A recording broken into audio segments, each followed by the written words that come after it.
Hello बच्चों, क्या आप कर रहे हैं बोर्ड की तैयारी और आपसे शुक्ल जी की रचनाएं जो है याद नहीं हो रही हैं? तो उसके लिए एक बहुत ही मजेदार ट्रिक लेकर के आए हैं जिससे एक झटके में आपको इनकी सारी रचनाएं जो है याद हो जाएंगी। तो आइए हम सभी आज इनकी रचनाओं को एकदम मजेदार तरीके से याद करने की प्रयास करेंगे और एकदम जीवन भर के लिए याद कर लेंगे। देखिए, आप सपोज करिए कि आपको जो है हिंदी साहित्य के इतिहास को जानना चाहते हैं, तो आप बुक के दुकान पे गए और एक बुक खरीद के लाए हैं जिसका क्या नाम है, हिंदी साहित्य का इतिहास। तो आप क्या कर रहे हैं, हिंदी साहित्य के इतिहास को जानने के लिए हिंदी साहित्य का इतिहास के नाम से एक बुक ले रहे हैं। तो इसे आप याद कर लीजिए कि आप दुकान गए और इस नाम की एक बुक लाए हैं। ठीक है, अब देखिए ये जो बुक है ना, ये बहुत ही मोटी है। आप खुद ही समझिएगा, इतिहास जो है बहुत लंबा चौड़ा होता है, तो इतिहास की बुक बहुत मोटी मोटी होती है। ये समझ लीजिए कि जो बुक लेकर के आए हैं, कौन सी बुक, हिंदी साहित्य का इतिहास की बुक लाए हैं। क्या है कि आप इतिहास को जानना चाहते हैं, हिंदी साहित्य के इतिहास को जानना चाहते हैं, इसलिए बुक लाए हैं। और ये बुक जो है मोटी है, क्या है, बहुत ही ज्यादा मोटी है। तो अब पढ़ने में तो समय लगेगा ही, तो अब उसका एक दो भाग पढ़ने में ही आपको क्या होने लगी, चिंता होने लगी। क्या होने लगी, चिंता होने लगी। यानी कि उसका एक दो भाग पढ़े नहीं कि आपको क्या हो गई, चिंता हो गई। तो आप एक दो भाग से याद कर लीजिएगा, चिंतामणि भाग 1 और 2, यानी कि चिंता होने लगी।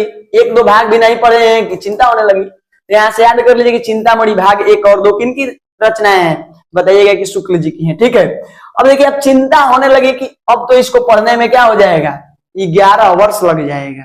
आपको चिंता होने लगी कि तो बहुत ही बुक ज्यादा मोटी है, इसको पढ़ने में मुझे 11 वर्ष लग जाएगा। तो 11 वर्ष का समय लग जाएगा। तो याद कर लीजिएगा कि 11 वर्ष का समय किसकी रचना है, तो बताइएगा कि शुक्ल जी की है। और एग्जाम में यहाँ आने का एकदम बहुत ज्यादा चांसेज है कि आ सकते हैं, इसलिए इन रचनाओं को आपको याद करना बहुत जरूरी है। उसके बाद देखिए, जब आपको चिंता होने लगी कि इसके एक दो भाग पढ़े नहीं, कि चिंता होने लगी, और चिंता क्या होने लगी कि इसे तो मुझे पढ़ने में 11 वर्ष का समय लग जाएगा। उसके बाद आप चिंता में अभी थे ही कि आपके घर के बाहर किसी के चलने की, कदम चलने की आवाज सुनाई देने लगी। क्या सुनाई देने लगी, आप रूम में बैठ के चिंता कर ही रहे हैं अभी कि बाहर से किसी के कदम चलने की आवाज सुनाई देने लगी। तो इससे याद कर लीजिएगा, कादम्बिनी याद कर लीजिएगा, किसकी रचना है, तो शुक्ल जी की है। देखिए, जब किसी के कदम चलने की आवाज सुनाई देती है और हम घर में रहते हैं अपने, तो हमारे मन में भ्रम होता है, कौन हो सकता है, सोचते हैं कि नहीं सोचते हैं। तो भ्रम में पड़ गए आप कि भाई कौन आ गया, तो भ्रम से याद कर लीजिएगा, भ्रम में पड़ गए। भ्रमर गीत सार याद कर लीजिए। भ्रमर गीत सार किसकी रचना है, तो आप याद कर लीजिएगा कि आचार्य रामचंद्र शुक्ल जी की है। देखिए, भ्रम में पड़ गए तो उसके मन में क्या आने लगा, विचार आने लगा। हम लोग भी घर में रहते हैं, कोई बाहर आता है तो हम भ्रम में पड़ जाते हैं कि भाई कौन हो सकता है। तो हमारे मन में पहले विचार आता है, कौन आया होगा, मम्मी आए हैं कि पापा आए हैं कि भैया आए हैं कि दीदी आई है, इस तरह से होता है। तो विचार आया उसके मन में, तो विचार से याद कर लीजिएगा, विचार भी थी। विचार से क्या कर लीजिएगा, विचार भी थी, याद कर लीजिए। अब देखिए, मन में विचार आया और जाके बाहर गेट खोल के देख रहा है, तो उसका दोस्त कौन आया है, त्रिवेणी आया है। आप ही हैं, आप जाकर के खोल रहे हैं, तो आपका दोस्त कौन आया है, त्रिवेणी। एक नया अपना दोस्त बना लीजिए त्रिवेणी, ताकि आपके पेपर में यदि आ जाए त्रिवेणी तो याद कर लीजिएगा कि यहाँ शुक्ल जी की रचना है और आपका 1 नंबर यहाँ से एकदम कंप्लीट हो जाएगा। तो देखिए, अब फिर से एक बार यहाँ से बता देते हैं, आप हिंदी की बुक की दुकान पे गए हैं, क्यों गए हैं, आप हिंदी का इतिहास जानना चाहते हैं, हिंदी साहित्य का इतिहास जानना चाहते हैं, तो एक बुक लाए हैं। वह बुक बहुत ही मोटी है, आप उसका एक दो भाग पढ़े नहीं कि आपको चिंता होने लगा। अब चिंता ये होने लगा कि भाई इसको पढ़ने में मुझे 11 वर्ष का समय लग जाएगा। अब देखिए, जब चिंता कर ही रहे हैं कि आपको कदम चलने की आवाज सुनाई दे रही है, तो कदम चलने की आवाज से कादम्बिनी याद कर लीजिए, 11 वर्ष का समय से 11 वर्ष का समय याद कर लीजिए, चिंतामणि भाग 1 2 याद कर लीजिए। जब भ्रम में पड़ रहे हैं तो भ्रमर गीत सार याद कर लीजिए, विचार से विचार विधि याद कर लीजिए, और त्रिवेणी से त्रिवेणी याद कर लीजिए। इतना याद हो गया है, तब आगे आइए, देखिए क्या हो रहा है। त्रिवेणी जो आई है, त्रिवेणी जो आ रहा है दोस्त आपका, चाहे लड़की हो चाहे लड़का हो, कोई दिक्कत नहीं है। त्रिवेणी, हम मुझे लगता है कि लड़का लड़की दोनों का नाम होगा, जो भी हो। देखिए, यहाँ आई है ना, तो नगर भर का प्रचार लेकर के आई है, यानी कि जो भी नगर भर का प्रचार है, पूरा ढेर सारा प्रचार है लेकर के आई है।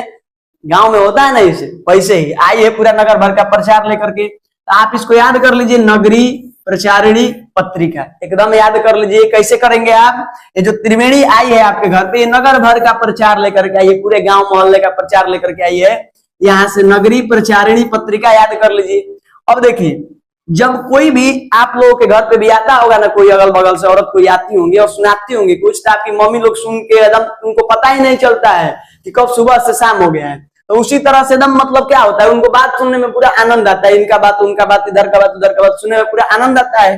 तो उसी तरह से नगर भर का ये प्रचार लेकर के आइए, तो वो जो सुन रहे हैं आप, जब आप त्रिवेणी की बातों को सुन रहे हैं, नगर भर का प्रचार सुन रहे हैं, तो आपको आनंद आ रहा है। क्या आ रहा है? आनंद। तो आनंद से याद कर लीजिए, आनंद, कोई दिक्कत नहीं, एकदम आसान है। शुक्ल जी का इतना सारा याद करवा रहे हैं, एकदम लाइक ठोक दीजिए तुरंत। तो देखिए आनंद आ रहा है, और आनंद भाई क्यों आता है?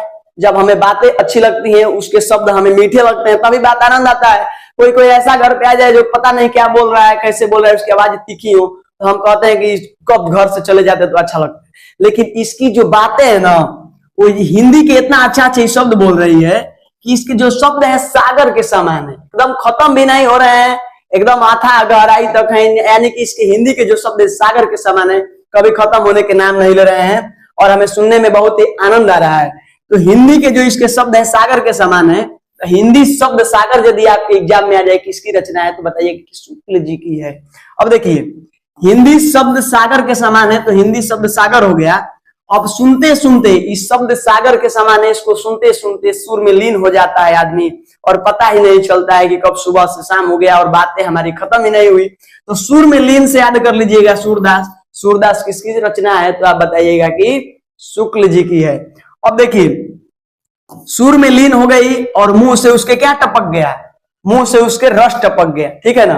मुंह से सुर में लीन हो गई और उसके मुंह से क्या टपक गया है, रस टपक गया है, ठीक ना। तो रस टपक गया, तो रस मीमांसा याद कर लीजिए किसकी रचना है, तो शुक्ल जी की है। सुर में लीन हुई और उसके मुंह से क्या टपक गया, रस टपक गया, तो रस मीमांसा हो जाएगा। अब एक बात यहाँ पे सोचने वाली है कि रस किसके मुंह से टपकता है बार बार? तोतला व्यक्ति देखे गांव में, तो तोतला व्यक्ति जो होते हैं उनके मुंह से क्या निकलता है, बार बार रस टपकते रहते हैं, यानी कि लार टपकते रहता है हमेशा। जो तोतला तोतला के बोलते हैं, तोतला तोतला नहीं जानते हैं तो खाए, तो तोतला नहीं बोलते हैं, इसी तरह से तोतला है। तो तोतला जो है से याद कर लीजिए तुलसी ग्रंथावली, तो तोतला लोग बोलते हैं, ठीक है। अब देखिए तुतलाने वाले लोगों से याद कर लीजिए तुलसी ग्रंथावली, ठीक ना। अब लास्ट में जब कोई भी कार्य संपन्न हो जाता है, तो हम लोग क्या बोलते हैं, जय हिंद जय भारत, ऐसे बोलते हैं ना। तो जय हिंद यानी कि जय से याद कर लीजिए आप लोग जायसी ग्रंथावली। तो मुझे उम्मीद है कि आप लोगों को शुक्ल जी की सभी रचनाएं बहुत ही बढ़िया तरीके से याद हो गया होगा। या वीडियो अच्छी लगी हो तो अपने दोस्तों तक भी शेयर करिएगा, अपने में नंबर अपने बांट लीजिए, आपका दोस्त याद कर लेगा, उसका भी नंबर आ जाएगा, तो आपका इसमें कोई घाटा नहीं होगा, बल्कि उसका भी कुछ उद्धार हो जाएगा। तो चलिए मिलते हैं अगले वीडियो में, तब तक आप स्वस्थ रहिए, मस्त रहिए, जय हिंद।